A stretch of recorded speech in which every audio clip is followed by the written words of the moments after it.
ইজা নুদিয়া লিসসালাতি মিন ইয়াউমিল জুমআতি ফাসাউ ইলা যিকরিল্লাহি ওয়া যারুল বাইয়া। আয়াতটা আপনারা জানেন। তাহলে জুমার জন্য ডাক দিলে দুনিয়ার আর কোনো কাজ করা যাবে না,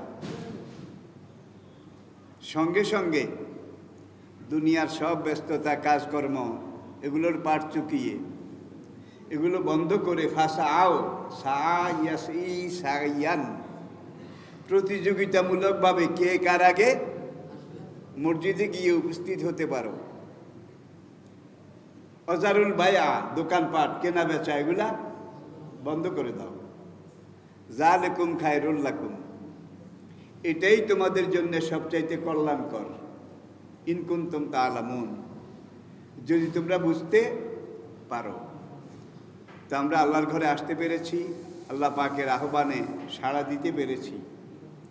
আসার মতো সেহেত তন্দুরুস্তি, আসার মতো শারীরিক সক্ষমতা, উৎসাহ উদ্দীপনা, মন মনন মানসিকতা যিনি আমাদেরকে দান করেছেন তার দরবারে শুকরিয়া আদায় করি। সবাই বলুন আলহামদুলিল্লাহ। আজকে আমাদের জুমার আলোচনা মৃত্যু এবং পরকাল। মৃত্যু এবং পরকাল। মৃত্যু প্রথমে আসুন। কুল্লু নাফসিন যায়কাতুল মাউত, শুধু মানুষ নয়, এই বিশ্বের সকল জীব সকল প্রাণী তাদের সবাইকে মৃত্যুর স্বাদ গ্রহণ করতে হবে, ঠিক কি না? তাহলে কুল ইন্নাল মাউতাল্লাযী তাফিররুনা মিনহু, আরেক আয়াতে আল্লাহ পাক ইরশাদ করেছেন, হে নবী দুনিয়ার মানুষদেরকে বলে দিন, কুল ইন্নাল মাউতাল্লাযী, নিশ্চয়ই তোমাদের মরণ, তোমাদের মৃত্যু, আল্লাযী ওই মৃত্যু, তাফিররুনা মিনহু, যেই মৃত্যু থেকে তোমরা পালাবার চেষ্টা করো, বাঁচার চেষ্টা করো, ফাইন্নাহু মুলাকীকুম, যখনই সময়টা নির্ধারিত ঘড়ির কাঁটায় চলে আসবে, মৃত্যু এসে তোমাকে আলিঙ্গন করবে, তোমার সাথে মোলাকাত করবে। সুম্মা তুরাদ্দুনা ইলা আলিমিল গায়বি ওয়াশ শাহাদাতি ফায়ুনাব্বিউকুম বিমা কুনতুম তা'মালুন, তোমাদের রূহটাকে কবজ করে আল্লাহ পাকের দপ্তরে নিয়ে যাওয়া হবে। সেখানে যাওয়ার পরে তোমাদেরকে জিজ্ঞাসা করা হবে, আমি যে তোমাদেরকে আশরাফুল মাখলুকাত করে আমার সবচাইতে সুন্দর সৃষ্টি হিসাবে, মানুষের চাইতে সুন্দর কিন্তু আর কোনো প্রাণী কোনো জীব পৃথিবীতে নেই, আছে? নেই। আমি যে তোমাকে একটা বিবেক দিয়েছি, গরু আরেকজনের ডাইল খেত খায়, নিজের গৃহস্থেরটা খায় না, বলেন না? গরুকে সকালবেলা, ছাগলকে সকালবেলা তার ঘর থেকে বাঁধন খুলে রশিটা গুটিয়ে আপনার শিম খেত, ডাল খেত, ধান খেত, ক্ষেতের আলে নিয়ে গরুকে বলেন, গরু এটা আমার ডাল খেত, তুই আমার গরু, আমি ডালগুলো নেব, তোকে ভুসিগুলা খাওয়াবো, আমি মালিক বাঁচলে তো তুই গরু বাঁচবি। এই ক্ষেত্রে ডাল গাছ, ধান গাছ, শিম গাছ খাওয়া তোর জন্য মাকরুহ তাহরিমি, কবিরা গুনাহ, হারাম।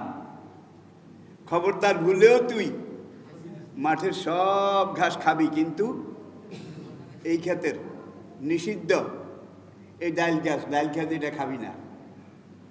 ওয়াজের সুরে বলেন না, ইয়া আইয়ুহাল গরু ইন্নী আকুলু লাকা হাযিহি জিরাতি লা তাকুল মিনহা শাইয়ান হাযিহি হারামুন লাক, ওরে গরু এই ক্ষেতের ডাল গাছ, শিম গাছ খাওয়া তোর জন্য হারাম, খবরদার তুই এই ক্ষেতে একটা কামড় দিবি না। গরু এইভাবে মাথা ঝাড়া দিল, আপনি মনে করলেন কাজ হয়ে গেছে, গরু হেদায়েত হয়ে গেছে।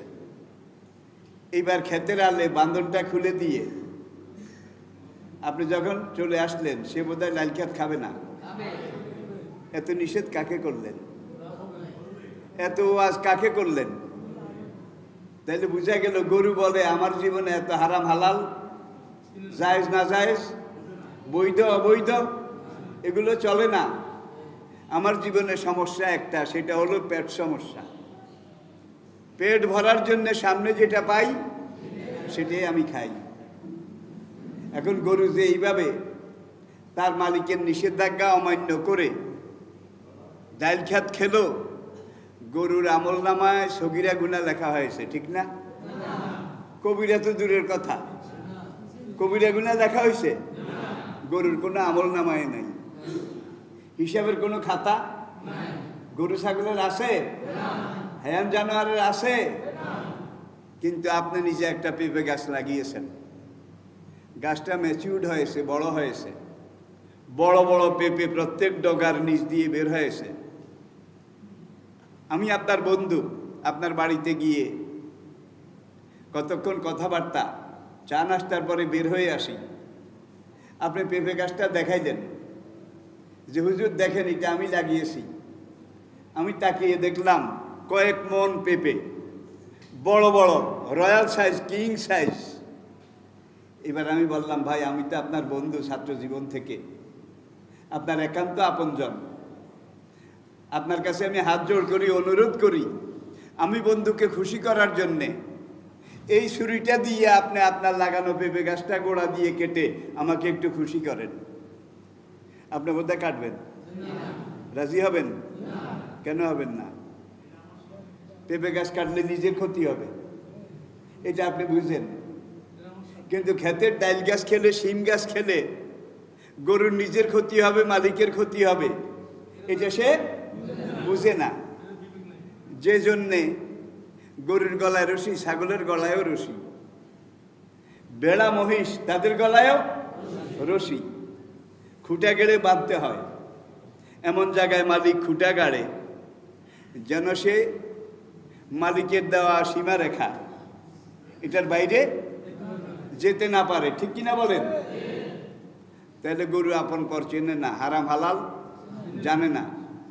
এই জন্য গরুকে রশি দিয়ে বেঁধে খুঁটা গেড়ে মালিকের ইচ্ছা মতো নির্ধারিত পরিসরে লালন পালন করতে হয়, ঠিক কিনা বলেন?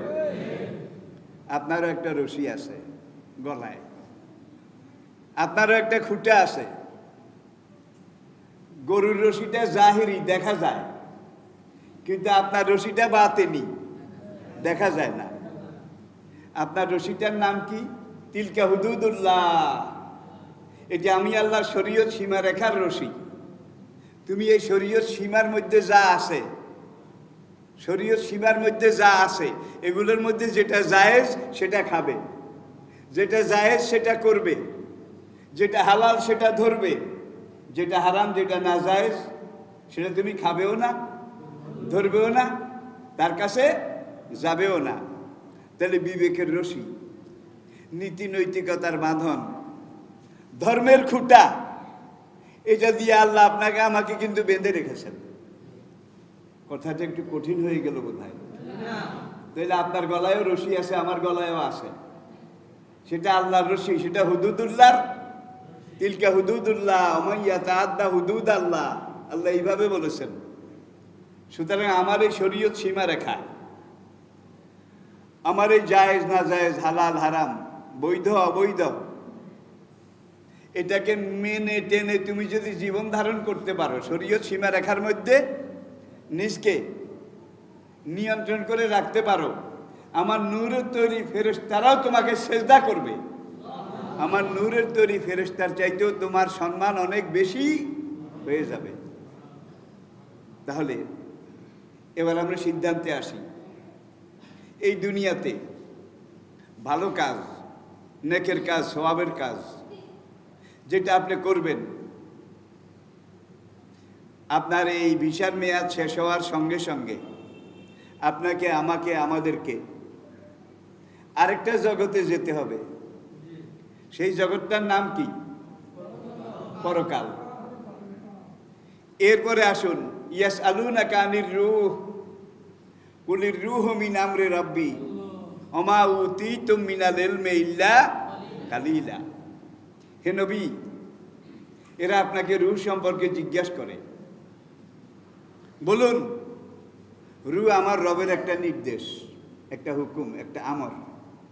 ওমা উতীতুম মিনাল ইলমি ইল্লা কালিলা।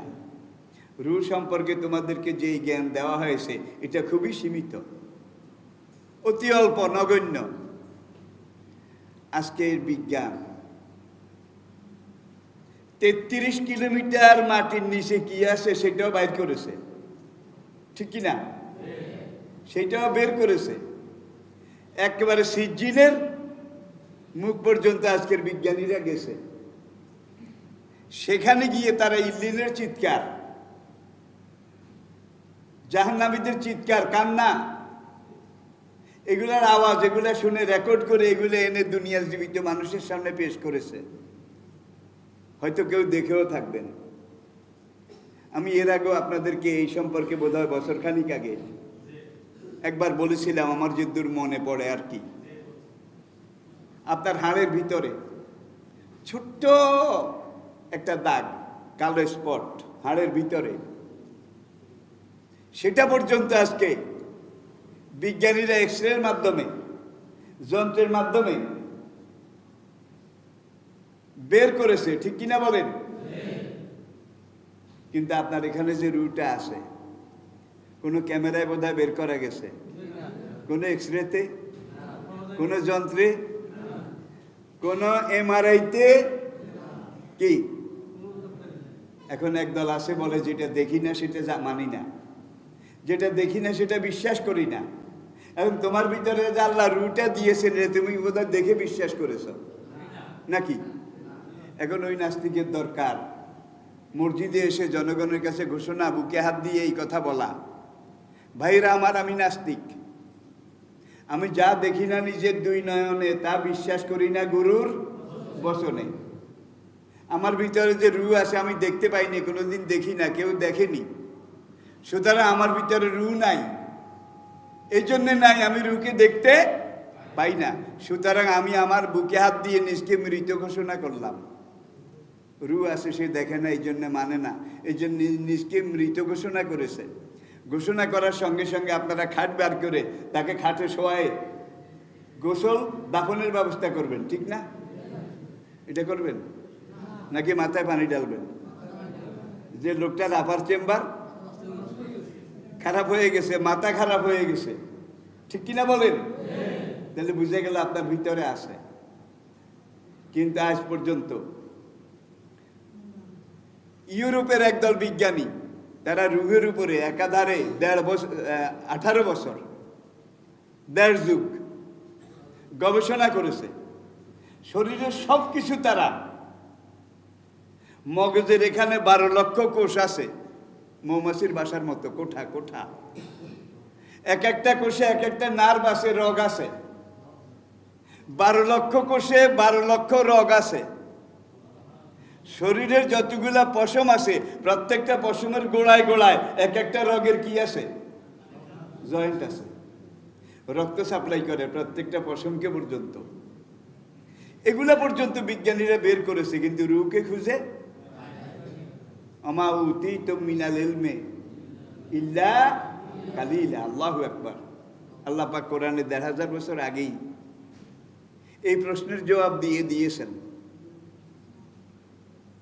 এখন আমাদেরকে ওই যে বিজ্ঞানীরা একাধারে 18 বছর 1.5 যুগ গবেষণা করার পরে তারা রূহের কোনো হদিস, কোনো কুল কিনারা করতে পারেনি। এইবার একটা মুমূর্ষু রোগী, তাকে আইসিইউতে আনলো। আইসিইউর খাটগুলা কিন্তু কম্পিউটারাইজড, এখানে কম্পিউটার আছে, এখানে তার বিভিন্ন জয়েন্ট, বিভিন্ন কার্যকরণ উপকরণ এগুলো আছে। লোকটা মুমূর্ষ। এখন বিজ্ঞানীরা তাকে এই খাটের উপরে শোয়াইছে।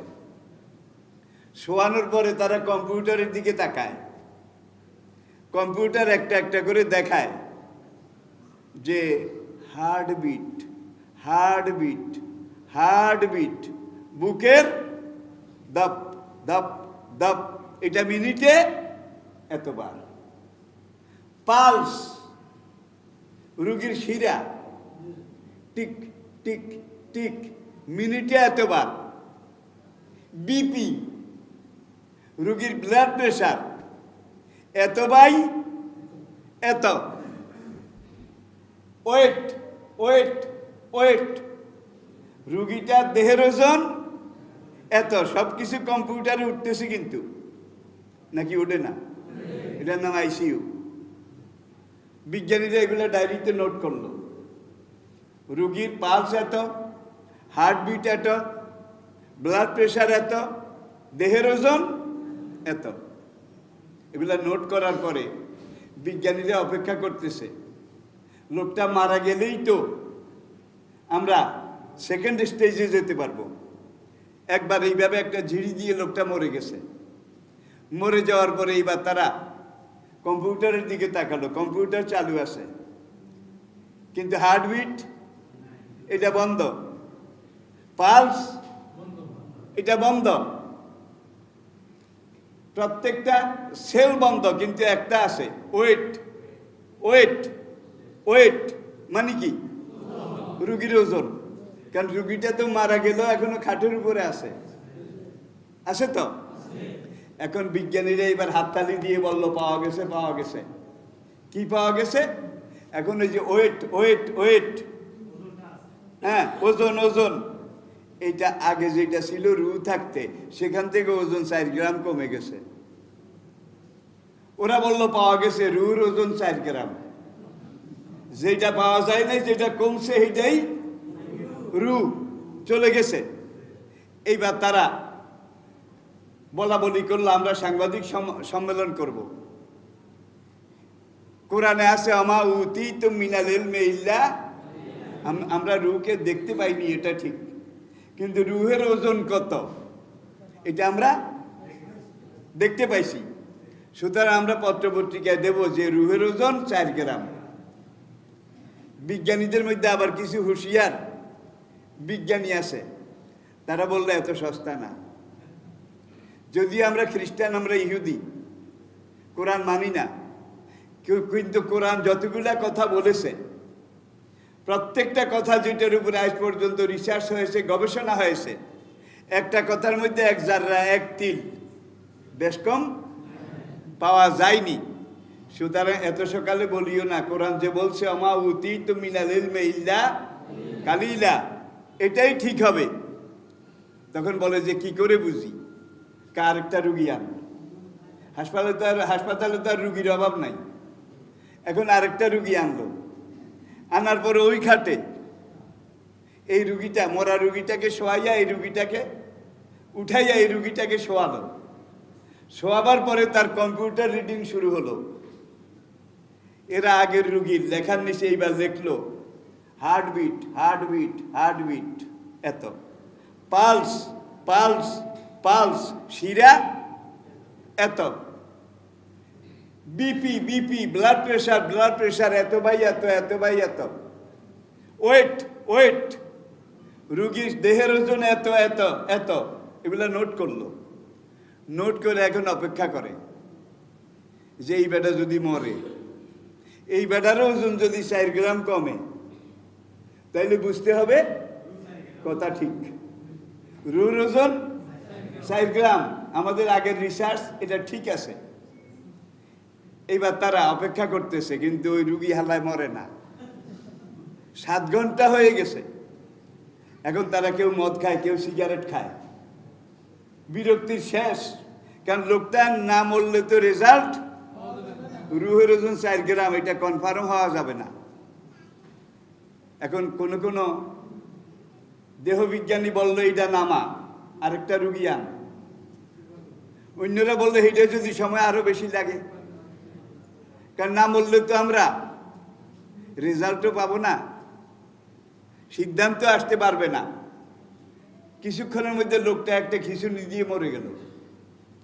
মরে যাওয়ার পরে এইবার কম্পিউটারের দিকে তাকাইলো তারা, আগেরটা তো লেখা আছে জীবিত থাকা অবস্থার।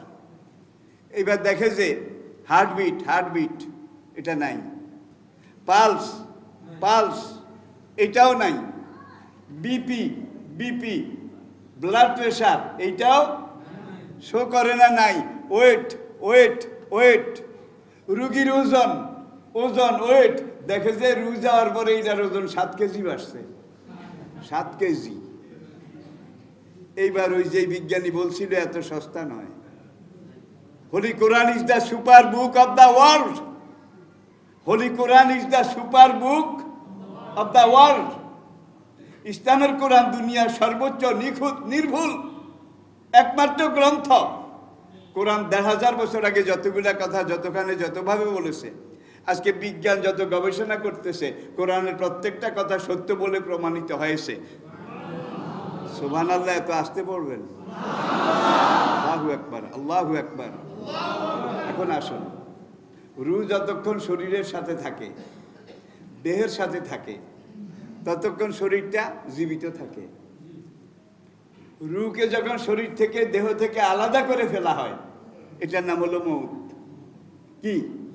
পুরা শরীরটা থেকে যায়, শুধু রূহটা চলে যায়। রূহটা আলাদা করে ফেলার নাম হলো মউত। আর রূহটা যতক্ষণ শরীরের সাথে থাকে, এটার নাম হলো হায়াত। আল্লাযী খালাকাল মউতা ওয়াল হায়াতা লিয়াবলুয়াকুম আইয়ুকুম আহসানু আমালা। আল্লাহু আকবার। তিনি তো ওই মহান সত্তা, ওই মহান রব। আল্লাযী খালাকাল মউতা, যিনি সৃষ্টি করেছেন মউতকে, ওয়াল হায়াতা, তারপরে জীবনকে। যিনি সৃষ্টি করেছেন মৃত্যুকে, এবং কোনটা আগে বলেছে? কিন্তু আমরা তো আগে জীবন, জীবন শেষ হলে কি? মরণ। আগে দেখি জীবন, হায়াত, হায়াত শেষ হলে কি? মউত। ঠিক না ভাই? ঠিক। আচ্ছা, তাহলে বলা দরকার ছিল আল্লাযী খালাকাল হায়াতা ওয়াল মউতা। এটা না বললে আল্লাহ বলেছেন আল্লাযী খালাকাল মউতা। সব তাফসীর কারক, সকল মুহাদ্দিসিন, আইমা মুফাসসিরিন, মুতাকাদ্দিমিন, মুতাআখিরিন, কুরুনে সালাসার সকল ইমাম এই ব্যাপারে একমত। খালাকাল মউতা ওয়াল হায়াতা, মউত এই কথাটা আল্লাহ এই জন্য আগে বলেছেন। মায়ের পেটে যেদিন আপনার রূহকে পাঠানো হয়েছে, তার 50,000 বছর আগে লৌহে মাহফুজে আল্লাহ আপনার মৃত্যুর ফয়সালা এটাকে আগে লিখেছেন। রূহ পাঠাবার 50,000 বছর আগে, 50 আলফা সানাতিন। তাহলে আপনার মায়ের পেটে আপনার রূহ, আপনার জীবন দেওয়ার 50,000 বছর আগে আপনার মউত, এটাকে আল্লাহ সৃষ্টি করেছেন। তাহলে জীবন আগে সৃষ্টি না মৃত্যু? কোনটা আগে সৃষ্টি? মৃত্যু। খালাকাল মউতা ওয়াল হায়াতা। 2 নম্বর কথা যেটা আমাদের বুঝতে হবে সেটা হলো, রূহ যখন দেহ থেকে আলাদা হয়ে যায়, তখন দেহের পচন ক্রিয়া শুরু হয়ে যায়, শরীরটা পচতে শুরু করে। আর রূহ যতক্ষণ থাকে, শরীরটা পচে না। তাহলে শরীরকে পরিচালনা করে, শরীরকে তাজা রাখে, সবল রাখে, সচল রাখে, কর্মক্ষম রাখে রূহ। ঠিক কি না? এটা হলো মূল ডানামা। এইটার আশেপাশে ডানে বামে আরো অনেকগুলো মেশিন আছে, আরো অনেকগুলো, একটা ইঞ্জিনে কত রকমের মেশিন। আপনার এটা একটা ইঞ্জিন, বিশ্বাস করেন?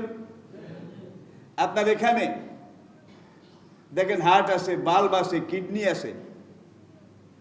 আপনার এখানে লাংস আছে, ফুসফুস আছে, মগজ আছে, সেল আছে, কোষ আছে। ইঞ্জিন পরিচালনার জন্য এই সবগুলো সহযোগিতা করে। যখন রুটে চলে যায়, ইঞ্জিনটা অফ হয়ে যায়। ইঞ্জিন যখন বন্ধ হয়ে যায়, শরীরটা পচা শুরু করে। যার জন্য হাদিসে নবী বলেছেন, আদফিলুল মাউতা কাবলাল হাদাসে, মৃত লাশকে পচন শুরু হওয়ার আগে তোমরা দাফন করে ফেলো। তাহলে বুঝা যায় যতক্ষণ রুটা ছিল ততক্ষণ আপনার দাম ছিল। রুটা চলে গেছে, গোবর হইলে অত গাছের গোড়ায় দেয় নাকি? মূল্যবান সার, জৈব সার। কিন্তু আপনি মরে যাওয়ার পরে আপনার বিবি এত প্রিয়, এত আদরের বিবিকে যদি বলেন তোমাকে 5 লক্ষ টাকা দেব, তুমি একটা দিন তোমার এই মরা স্বামীটারে তোমার বিছানায় রাখো, বিবি চিৎকার দিতে দিতে বাপের বাড়ির দিকে দৌড় দেবে। কি কয় রে? এই স্বামী তার সবচেয়ে আপন ছিল, ঠিক কিনা বলেন? বরং বিবি বলবে তাড়াতাড়ি সরা, আমার ডর লাগে, আমার ভয় লাগে। যেই মা নিজে না খেয়ে সন্তানকে খাওয়ায়, সেই সন্তানটা মারা গেছে। এখন মাকে যদি বলেন এই মরা সন্তানটাকে এক রাত তুমি তোমার কাছে রাখো, এত আদর, এত ভালোবাসা, নিজের জীবনের চাইতেও যে বাচ্চার জন্য এত মায়া, সেই মা কি একটা রাত রাখতে রাজি হবে? জোরে বলেন হবে? কোনো অবস্থাতে হবে না, কারণ সন্তান চলে গেছে। বডি যেটা আছে এটা লাশ, এটা পচা, এটা মরা, এটা গান্দা, এটা বোঝা, যার জন্য তাড়াতাড়ি এটাকে দাফন করতে হবে। দাফন করে যখন তার আপনজন, আত্মীয় স্বজন, পাড়া প্রতিবেশী তারা 40 কদম দূরে চলে আসে, আতাহু মালাকানে, আল্লাহর পক্ষ থেকে 2জন ফেরেশতা আসে এবং আল্লাহর নির্দেশে ওই দাফন করার লোকটার দেহের ভিতরে আল্লাহ রূহটাকে আবার পাঠায়। যে রূহটাকে উইঠেল করা হয়েছিল, তুলে নেওয়া হয়েছিল, বন্ধ করে দেওয়া হয়েছিল, সেই রূহটাকে কবরে গেলে আবার ফিরিয়ে দেয়। 2জন ফেরেশতা এসে রূহ ফিরিয়ে দেওয়ার পরে ওই লোকটাকে বসায়। বসানোর পরে ফাইয়াস আদানে মান রাব্বুকা ওমা দীনুকা ওমান নাবিয়ুকা, আল্লাহর নির্দেশে ফেরেশতারা জিজ্ঞাসা করে তোমার রব কে? মান রাব্বুকা ওমা দীনুকা, তোমার দিন কি? ওমান হাযাল্লাযী বুইসা ইলাইকা, এই ব্যক্তি কে যাকে নবী হিসাবে তোমার কাছে পাঠানো হয়েছে? নামাজি, রোজাদার, ইমানদার, সাহেবে ইলম, সাহেবে কোরআন, সাহেবে দ্বীন, যারা আল্লাহর নির্দেশ যারা মেনেছে, তারা বলবে রাব্বি আল্লাহ। মান রাব্বুকা? রাব্বি আল্লাহ। ওমা দীনুকা? দীনি আল ইসলামা। ওমান নবিয়ুকা? নবী মুহাম্মদুর রাসূলুল্লাহ সাল্লাল্লাহু আলাইহি ওয়াসাল্লাম। পানির মতো তারা জবাব দিয়ে দেবে। তখন আল্লাহ বলবে তার কবরটাকে মাশরিক থেকে মাগরিব পর্যন্ত প্রশস্ত করে দাও, তার কবরের সাথে জান্নাতের দুয়ার খুলে দাও, হাসরের মাঠে ওঠার আগ পর্যন্ত তার কবরে বেহেশতের খানা, এটার ব্যবস্থা করে দাও। আল্লাহু আকবার। আর বেনামাজি, বেরোজদারি, ফাসেক, ফুজ্জার, মদখোর, ঘুষখোর, সুদখোর, গাঁজাখোর, ইয়াবাখোর, হিরোইনখোর আছে না নাই? আলহামদুলিল্লাহ আমাদের এলাকা কিন্তু কমে গেছে, অনেক কম। আল্লাহ কথায় বলে গরিবের বউ সবাই ভাবি, গরিবের বউ সবাই ভাবি। ভালো ভালো বন্ধুত্ব ভালো, কিন্তু এত ভালো আবার ভালো না। আসুন, যখন জিজ্ঞেস করা হবে মান রাব্বুকা ওমা দীনুকা ওমান নাবিয়ুকা, লোকটা যদি বেনামাজি হয়, বেরোজদারি হয়, মদখোর, ইয়াবাখোর হয়, ঘুষখোর হয়, গাঁজাখোর হয়, হিরোইন ফেন্সিডিলখোর হয়, সে বলবে হা হা লাদ্রি, হা হা লাদ্রি, হা হা লাদ্রি। বুখারী, মুসলিম, তিরমিজি, আবু দাউদ, ইবনে মাজাহ, নাসাই, সিয়াসিত্তার প্রত্যেকটা কিতাবে, কিতাবুল ঈমানের পরে আযাবুল কবর, কবর আযাবের এই হাদিস, হায় হায় আমি জানি না, হায় হায় আমি জানি না, আমি বলতে পারি না, হাইয়ুজরাবু জারবাতান।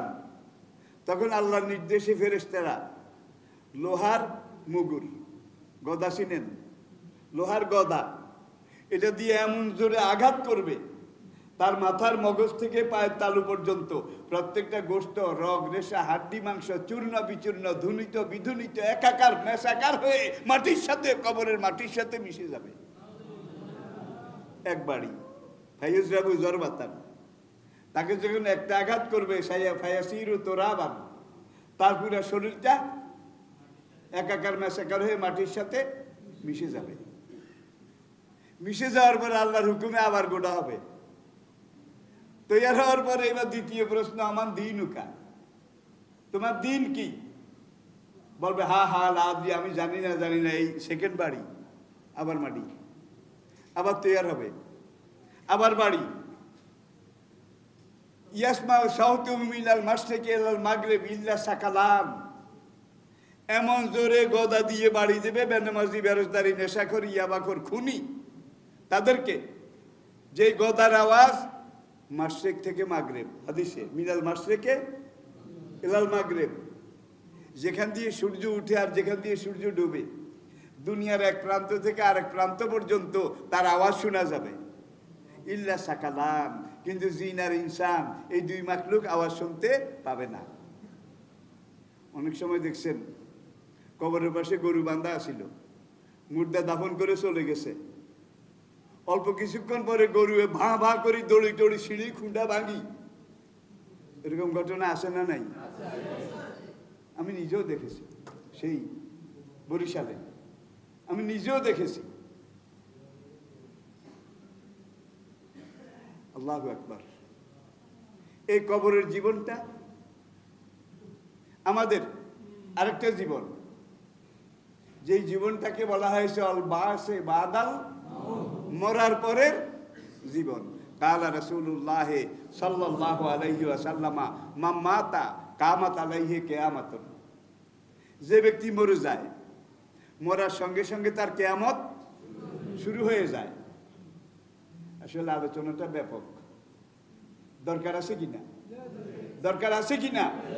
বর্তমান সময়ের জন্য যেই করোনা ভারতীয় ভেরিয়েন্ট যেটা ঢুকেছে, আপনারা জানেন চাঁপাইনবাবগঞ্জ, সেখান থেকে শুরু করে সাতক্ষীরা, কুষ্টিয়া, পুরা রাজশাহী, ওইদিকে সিলেট, দিনাজপুর, হিলি বর্ডার পর্যন্ত, যেই জেলাগুলো ভারতের সাথে লাগা, প্রত্যেকটা জেলায় 100 জনকে পরীক্ষা করেছে, 58 জন পর্যন্ত ভারতীয় করোনা তাদের ভিতরে পাওয়া গেছে।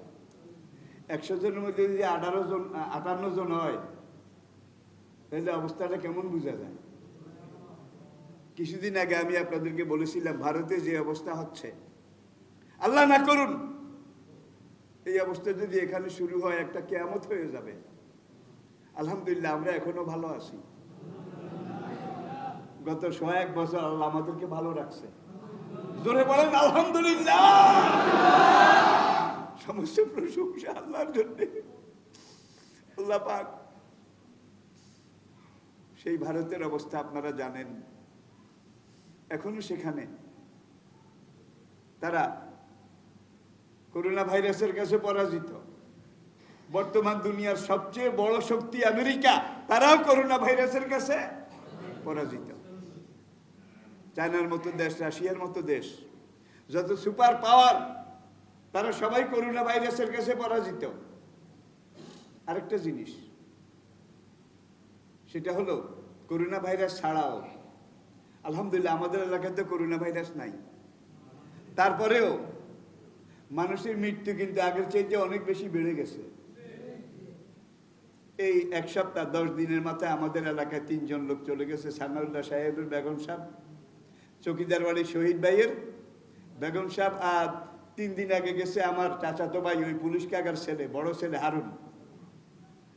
আবার সকালে ফজরের পরে খেয়াল করবেন, এক মাইক থেকে আরেক মাইকের আওয়াজ শোনা যায়, একটি শোক সংবাদ, একটি। এত শোক সংবাদ কিন্তু আগে এত বেশি ছিল না, কয়েকদিন পরে একটা শোনা যেত। এখন প্রায় দিন। তাহলে করোনা ছাড়াও মৃত্যু বেড়ে গেছে। আগামী জুমায় আল্লাহ বাঁচিয়ে রাখলে কবরের পরের জীবন হাসর, হাসরের ময়দান সম্পর্কে আমরা আলোচনা করব। আপনারা রাজি আছেন তো? তাহলে হাসরের মাঠে উঠা লাগবে নাকি লাগবে না? হিসাব দেওয়া লাগবে নাকি লাগবে না? এখন 5 ওয়াক্ত নামাজ, ইবাদত, বন্দেগী সকল রকমের পাপ পঙ্কিলতা এগুলো ছেড়ে দিয়ে আমরা আল্লাহর পথে যদি আসতে পারি, তাইলে অন্তত সেখানে গেলে আর কবরে যাওয়ার পর থেকে যেই জীবনটা আসতেছে সেই জীবনটা 60 বছরের, 60,000, 60 লাখ, 60 কোটি, 60,000 কোটি, 60 মিলিয়ন কোটি, 60 বিলিয়ন কোটি, আল্লাহু আকবার, সে অনন্তকাল, তার কোনো শেষ। তাহলে এই 60 বছরের জীবনে আমরা কামাই করব অনন্তকালের জীবনের জন্যে। আর দুনিয়া মাজরাতুল আখিরাহ। কোরআন আল্লাহ পাক বলছেন বাল তুসিরুনাল হায়াতাদ দুনিয়া ওয়াল আখিরাতু খায়রুম ওয়া আবকা। আমরা আখিরাতের পুঁজি এখান থেকে গ্রহণ করব, হাসিল করব, পরকালের পুঁজি এখান থেকে তৈরি করব। কিন্তু আমাদের সেই চিন্তা চেতনা নাই। খবর কাগজে দেখলাম 2 দিন আগে একদল টুপি লই গুতাগুতি শুরু করছে। তোর টুপি এরকম কেন, তোর টুপি উঁচা কম, আমার টুপি উঁচা বেশি। নেই কাজ খইবাজ, নেই কাজ। আবার এমন এমনও দেখেছি যেখানে আগামী জুমায় ইনশাল্লাহ শুনবেন, আদম আলাইহিস সালাম থেকে ঈসা আলাইহিস সালাম পর্যন্ত, বুখারী মুসলিমের হাদিস, সব নবী বলবে ইয়া রব্বে নফসি নফসি, সব নবী বলবে ইয়া রব্বে নফসি নফসি। আবার একদল পীর বলে যে আমার কাছে মুড়ি দাও, তাহলে হাসরের মাঠে যখন তুমি বিপদে পড়বা তখন আমি পিসাব তোমার লাগিয়া বাঙ্গা নৌকা লই আমু, পিসাব জাহাজ লই আইব। নবীরা যেখানে নফসি নফসি, সেখানে নবুয়ত রেসালতের যেখানে এই অবস্থা, সেখানে বেলায়েত এটাও কোনো ইয়ে আসেনি, ললি আসেনি, কোনো পাত্তা আসেনি। এখন এই একদল টুপিলে ঝগড়া করে। টুপির হাদিস আমি একটা পেয়েছি, সবচেয়ে পারফেক্ট অনেক অসংখ্য হাদিসের মধ্যে। কানা কালান সুয়াত রাসূলুল্লাহ সাল্লাল্লাহু আলাইহি ওয়াসাল্লামা গায়রা মুরতাফিয়াতিন। হুজুরের টুপি বেশি উঁচা আসিল না, মাথার সাথে লেগে থাকতো। আলহামদুলিল্লাহ আঙ্গো ব্যাকের টুপি মাথার লগে লাগি রয়েছে। অনেকটা শশিনার টুপি কিন্তু ইয়ানো গলিয়া একটা আছে। শশিনার কি এটারে কি কয়, শান্তি কি কয় টুপির, গোল গোল ইয়ানো। সরমনের টুপি আবার এটা কিন্তু উর্ফি দিয়ে আবার ইয়ানো লাগে না, কারণ কি কিছু মানুষ এই টুপি লই লাগছে। কাঙ্গের টুপি ঠিক, তঙ্গের টুপি, তাহলে টুপি লই এইটা লই সেইটা লই। আল্লাহ দোহাই দিয়ে আপনাদেরকে বলছি, কে কোন মজহাবের, কে কোন লাইনের, কে হানাফি, কে শাফি, কে আহলে হাদিস, হাসরের মাঠে জিজ্ঞাসা করবে বোধ হয় তুমি হানাফি না শাফি, এটা বোধহয় জিজ্ঞেস করবে। তুমি কি সরমুনাই নাকি শশিনা, এটা বোধহয় জিজ্ঞেস করবে। জিজ্ঞেস করবে তো ভাই, এগুলা নিয়ে কেন আমরা গুতাগুতি করি, কেন বাড়াবাড়ি করি? আল্লাহ পাক আমাদেরকে বুঝার তৌফিক দান করুন। ওমা আলাইনা ইল্লাল বালাগ ওয়া আখির দাওয়ানা আনিল হামদুলিল্লাহি রাব্বিল